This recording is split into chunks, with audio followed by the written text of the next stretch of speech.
I just had a great conversation with Father Marty Miller right here in Houston, Texas, down at the Holy Cross Chapel. Father Marty and I spoke about everything from Vatican II to his experience as a numerary priest of Opus Dei.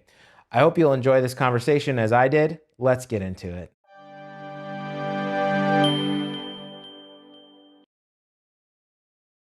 Well, thanks a lot for joining us, Father Marty. It's great to be here, Yeah. David. Thank you. We're here at the Holy Cross Chapel in Houston, Texas. So you may hear the tram, monorail behind it in the background here. Also, we're here with the beautiful backdrop of that Holy Cross Chapel. Your doctoral dissertation, you did it on the concept of dogma in Vatican II. Can you tell us more about what exactly you were investigating? Yes. Okay. Yeah. I sort of became friends with one of the professors there, who recently retired, Father Cesar Izquierdo. Okay. Cesar left, so that's in English. But Father Cesar Izquierdo, he was a dogmatics teacher in dogmatics and fundamental theology, which I really didn't know that much about going into graduate school. A whole lot about fundamental theology. I had studied philosophy in my civil studies, so it had a lot to do with philosophy. Anyway, he was really interested in the, I guess you could call it the verbiage or the lexicon or the word usage of in the Second Vatican Council documents, which I think is really interesting because Pope Leo has been talking about that recently too, that we have to go back to the actual documents. Yes. Of Vatican II and reread them, or maybe for the first time read them in some cases, so and not just speculate or interpret until we've actually read them again. So I think that's a really good move. Anyway, so this doctoral dissertation had to do with the specific use or non-use of the word dogma. The Greek word dogma, which means opinion, authoritative opinion.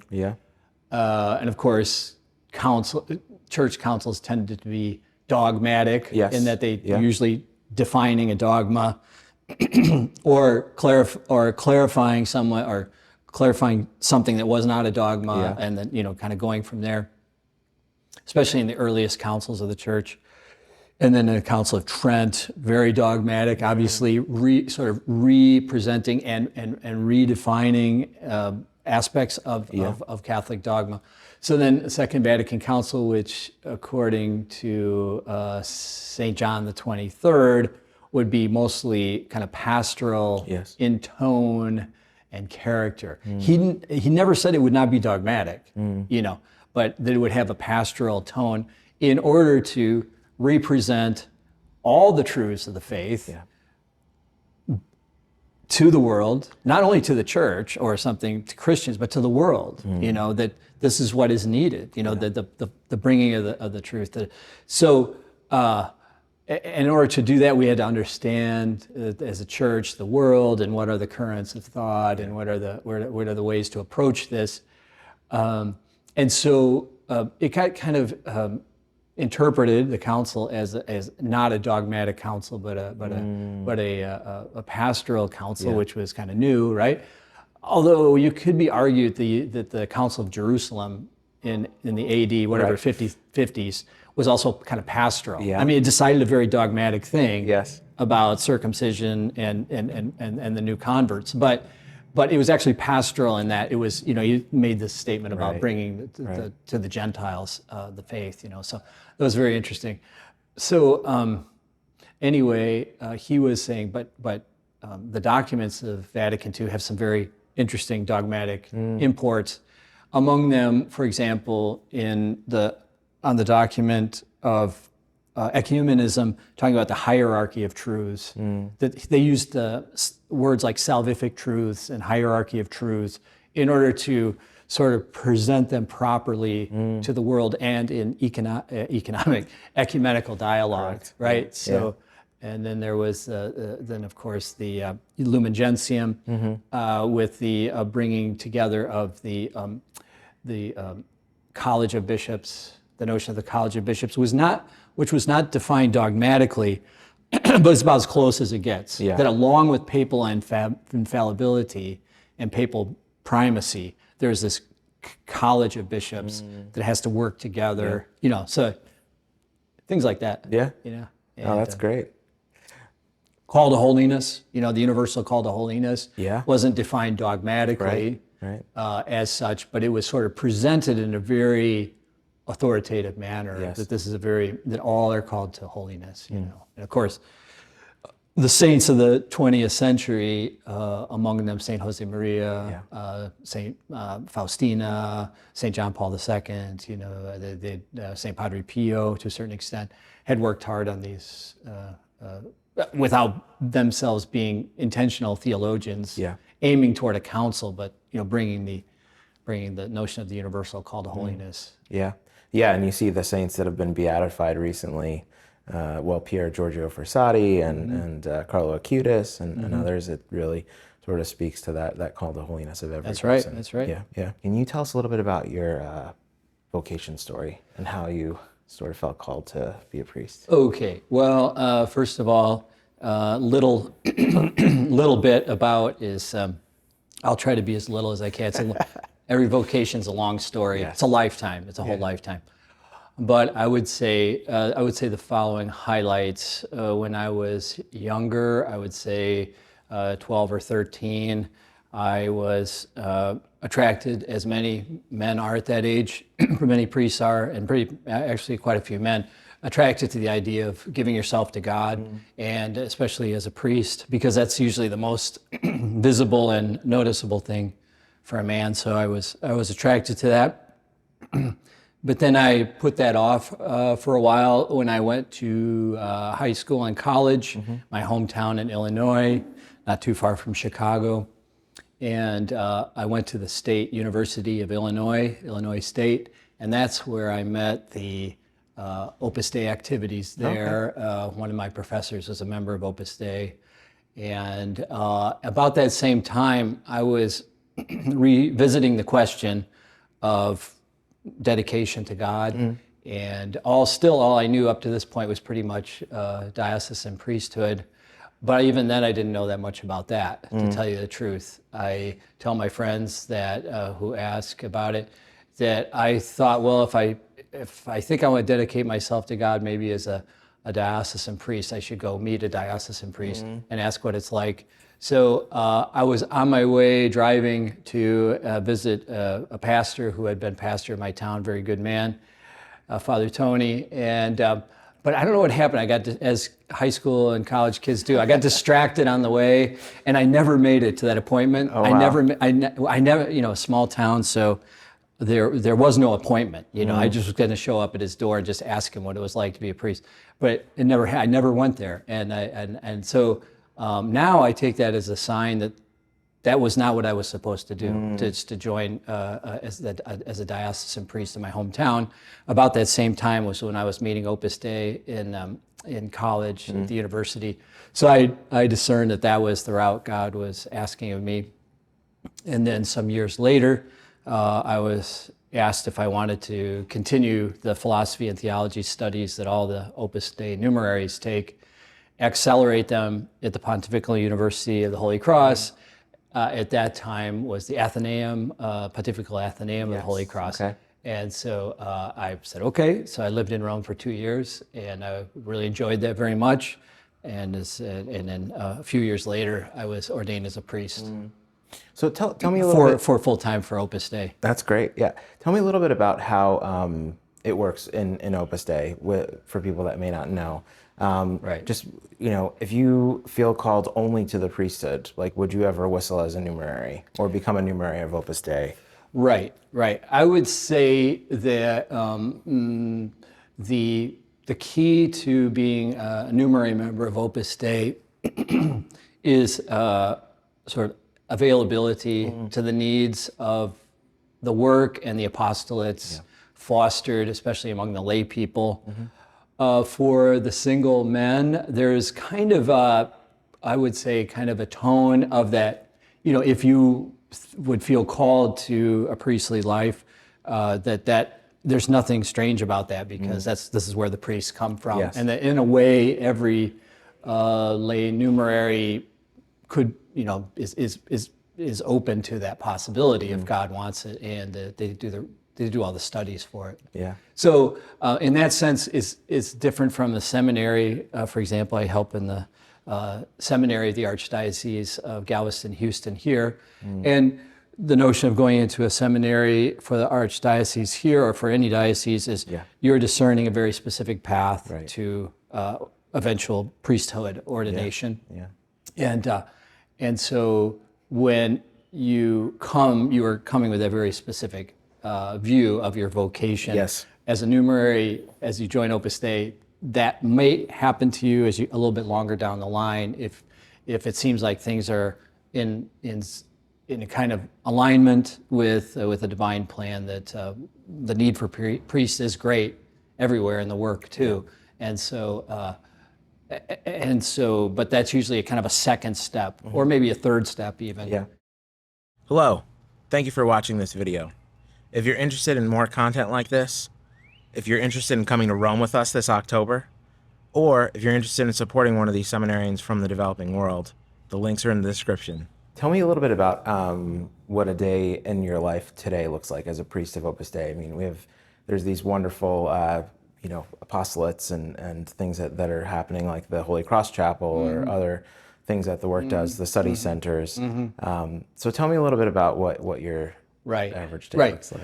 Right. I would say my average day is a pretty typical day for an Opus Dei full-time priest, in that we do a little bit of everything for the most part.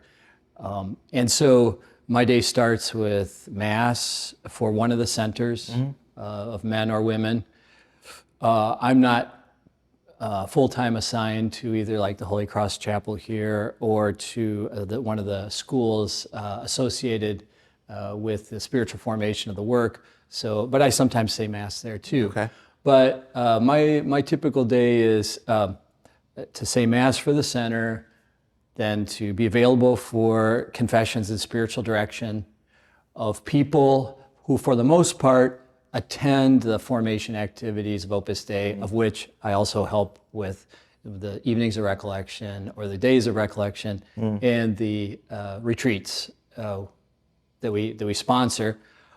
From that sort of interest, a pool of people interested in spiritual formation, then the Opus Dei priests try to help them along with spiritual coaching and sacramental life. Of course, the Opus Dei members, the supernumeraries, the married members of Opus Dei, of which there are quite a few in a big metropolis like Galveston, Houston, and then I also help out with San Antonio and Austin operations.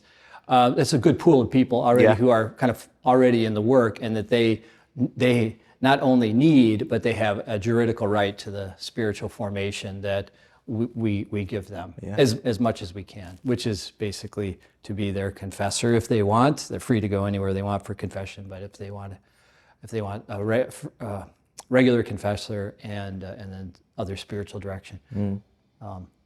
So that's kind of like that day after day, day after day, and it could be from anywhere from 1 hour to 3 hours at any time in a confessional, thing like that. Yeah, so that's great. Anything under 1 hour is great because everybody is, but you're almost like you just get started in 1 hour. It would be like, I don't know, it'd be like any job, you kind of get started and you're like, well, you're done. So, so I'm a big fan of actually they don't have to be marathon sessions, but longer confession sessions because you're there and you get in a mode and the line forms and anyway.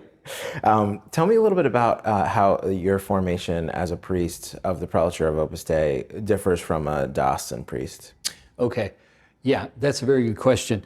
The intellectual formation, you mean primarily intellectual? The intellectual formation is basically the same as a diocesan priest. The dicastery for priestly formation, or I'm not exactly sure what that dicastery is, being far from Rome myself. But they oversee the seminary and intellectual, because you have the seminary component, which is pretty much human and spiritual formation, but they also have the intellectual formation of what like the Pontifical University of the Holy Cross provides, you know. So as far as the intellectual formation of a diocesan priest today in America, I would say, I don't know about the other countries at this point, but it's pretty much exactly the same. Okay. So the dogmatic, moral, historical, biblical, canonical, liturgical, and spiritual theologies are and apologetics and even something like Greek is pretty much the same. Now the difference between a Opus Dei priest is we take those courses. We begin taking those courses as lay numeraries over the summers. Ah, okay. So, you know, I took my whole philosophy cycle, used to be called cycle 1. Yes. I took that in the United States and finished it, along with 1 year of theology formation before I even moved to Rome. Oh, wow. And I finished my 2 years of my bachelor's degree in intellectual formation at the Pontifical University in 2 years. But I had, you know, started along the way. Yeah, yeah. So that's a lot different than Yeah. most diocesan priests. And when you were there in Rome studying, did you live at Cababianca? Yes, I lived at the International Seminary for Opus Dei called Cava Bianca. That's right. That's Great. right. Great place. Yeah. Wonderful. Yeah. Great experience. It's a bit outside of town, right? It's a bit outside of town. It's at 12 noon on the outer. It used to be the outer beltway. Okay. Yeah. Which I think is still the only beltway of Yeah. Rome. I mean, things have changed since I've been there, maybe, but it's right at 12 noon. So up north. Yep. Beautiful. Very cool. Music has been a central part of your life, even playing in a semi-professional rock band before you felt called to the priesthood. Yeah. Tell me a little Heavy bit on about semi-professional. that. Yes. Can we find any recordings? No. Tell me a little bit about how that musical background shapes the way that you pray and draw closer to God today. Okay, good question. A very good question. Well, I would say in two ways. One is the content and presentation of music is spiritual in and of itself. Even secular music has a spiritual component, Correct. like poetry, Yeah. any form of poetry, Yeah. right? Yeah. So a musical background, like a sporting background though too, it's not that much. I had more of I had both sporting and musical, but a musical background helped me to realize there are things that need to be expressed in ways that are discursive, but at the same time beyond discursive. And that there's an aspect of that in preaching, for example. You don't know exactly what you're going to say. Yeah. And the more logical sometimes in your preaching, sometimes people can get turned off a little bit because it's a little bit too academic. Yeah. But so the musical and obviously liturgical music. For me personally, being in front of people, and sometimes a lot of people, although my daily mass usual attendance is somewhere between maybe 5 and 10 people. It's a small chapel. Yes. Yeah. Holy Cross Chapel behind us holds about 100, yeah. something like That's that. That's a pretty big crowd for me. But growing up in a musical family, and then with some emphasis on performance, I got over stage fright pretty early in life. I tell people I totally failed at a play that I was in second grade. Oh, wow. And I came on the wrong time, on wrong cue, and I was totally humiliated. I said I would never do this again, be in front of people.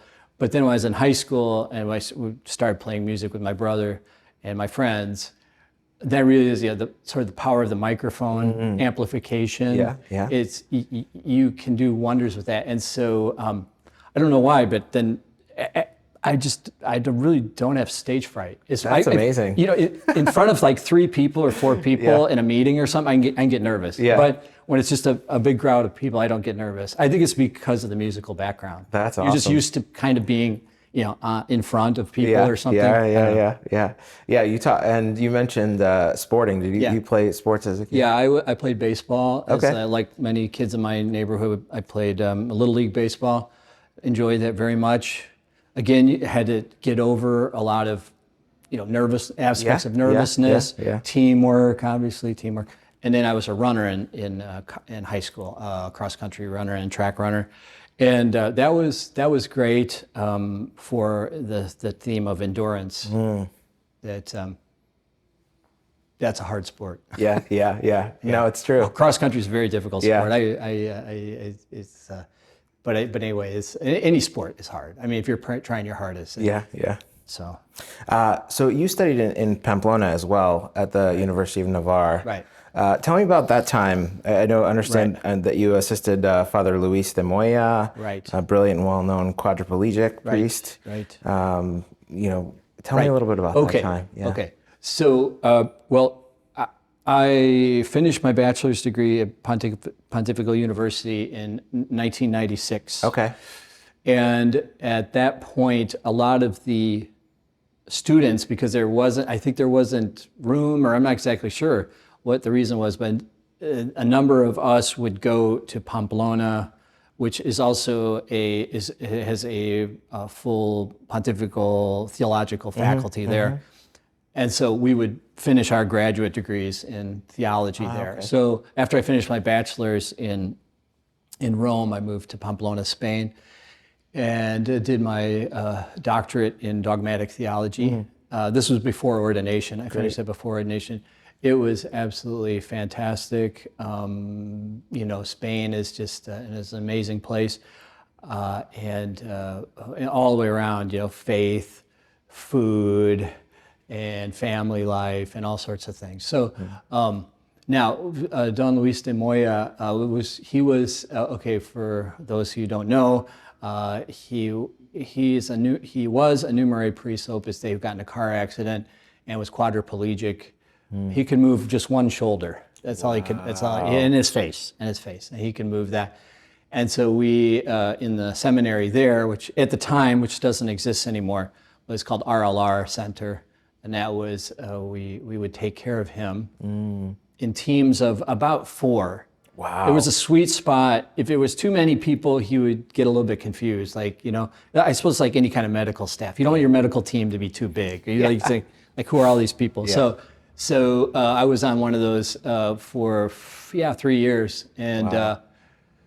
And it was very amazing because in Spanish, they would say, as in English, you have theological intellectual formation, like we were talking about. But then we'd have what's called specific classes or specific formation in basically spiritual or priestly formation classes. That was in Spanish. That was called formación específica, right? Specific formation classes. Well, I called my time with Don Luis de Moya, helping him along with the other classes, formación muy específica, because it was very special time. It was very special, and it was absolute blessing. I consider it a real gift to have been with him and to know him, to learn not only about care for those in need with special needs, but because he was a great priest. He preached, he heard confessions. I would wheel his wheelchair in the confessional. Wow. And when he'd knock on the door, he was done. I'd open the door and he'd come out. Wow. And then he would celebrate Mass every single day. Wow. The founder of Opus Dei, St. Josemaría's successor, Don Alvaro, who was, Blessed Alvaro, who was the prelate of Opus Dei at that time, came and visited, and Father Luis was, after his accident, was concerned that during the celebration of the Mass, he couldn't lift up his arm for the consecration. And then Blessed Alvaro said, "Oh no, don't worry, it's the words, Yeah. Don't worry about the hand." Wow. So I always think of that. Actually, last night we had the Chrism Mass in Galveston, Houston, which was really beautiful. Yeah. I think you were there. I was there, yeah. That was great. And by the time, 7 o'clock, 8 o'clock, I'm kind of tired. Yeah. And actually, I had to lift my hand a lot that day in confession. I was kind of tired. And I was thinking about that when that moment of the consecration came too. I was kind of like, wow. It wasn't that bad. But I mean, but I thought, Don Luis couldn't even lift up his arm. But then, it's the words. Fundamentally, words. Yeah, that's beautiful. That's beautiful. So Blessed Alvaro was the leader of Opus Dei while you were there, the prelate. Did you spend much time with him? So back up just a little bit. Blessed Alvaro went to heaven in 1994, and that's when I arrived in Rome. Okay, so okay. I just missed him as far gotcha, as gotcha. formation, as far as priestly formation Gotcha, at the gotcha. Pontifical University. Don Javier Echeverria yes, okay. was the prelate and bishop at the time, and then he ordained me. Okay. I heard the story about Don Luis de Moya Gotcha. Okay, from okay. him. Understood. However, I did meet Blessed Alvaro once or twice, and that was a very moving experience. He came to the Leighton Study Center in Milwaukee on his U.S. tour, and that was very nice. And he. Then I also saw him at one of the Rome UNIV conferences. So he was one of these people who, when he walked into a room or walked into a gathering, you just felt the peace. Yeah. You felt the peace when he walked in. Yeah. So That's I mean, beautiful. as you do with lots of people in authority, but I mean, there was a certain aura about that. Yeah, that's beautiful. You studied theology in both Rome and in Spain. You were literally in the footsteps of Saint Jose Maria Escriva in a lot of those times. How did those experiences deepen your own spiritual life, and what made studying there so powerful when you earned these degrees here in the United States? Yes. With respect specifically to Spain, I would say a couple things. Well, actually, I'll tell you three things. One is the University of Navarre itself, which was an inspiration of Saint Jose Maria. Not just because he wanted to start a university or something, but because in the town of Pamplona in Navarre at that time, there was not a university like there were in other regions of Spain. Later, a public university started called the Public University of Navarre, which actually works pretty well with the University of Navarre now. I think before there was a little bit of rivalry, but I think they work together relatively well now. So there was actual real need for a university. So to be, I studied there 40 years after it was founded.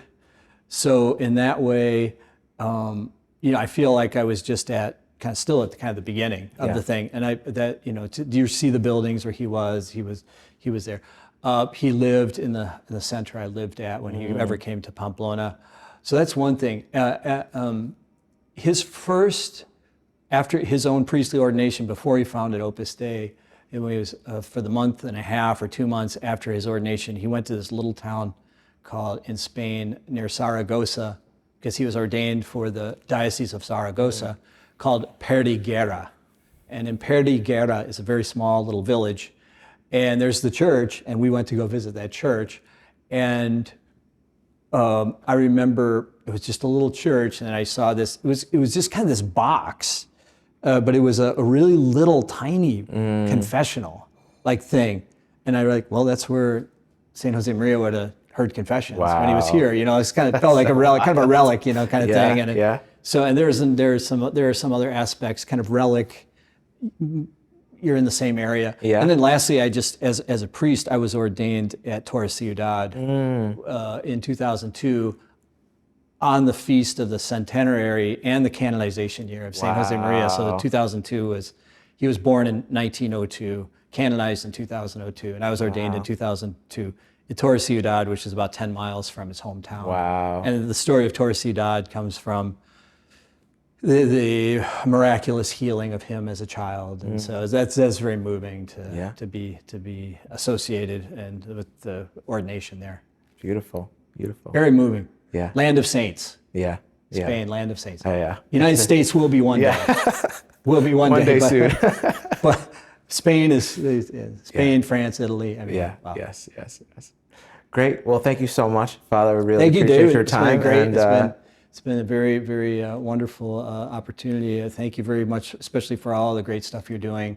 Thank you for all the support and awareness. You're gathering to help support, because it takes a lot of support. Yes. It's like any kind of education. It's expensive. The professors are top notch. They're Unbelievable. Yeah. So it's quite a project. It was kind of one of those projects at St. Josemaria that there would be possibilities of really professionally well-trained theologians and professional teachers who could form not the only answer, but could form generations of priests and bishops today. So thank you. Thank you, Father. Appreciate it.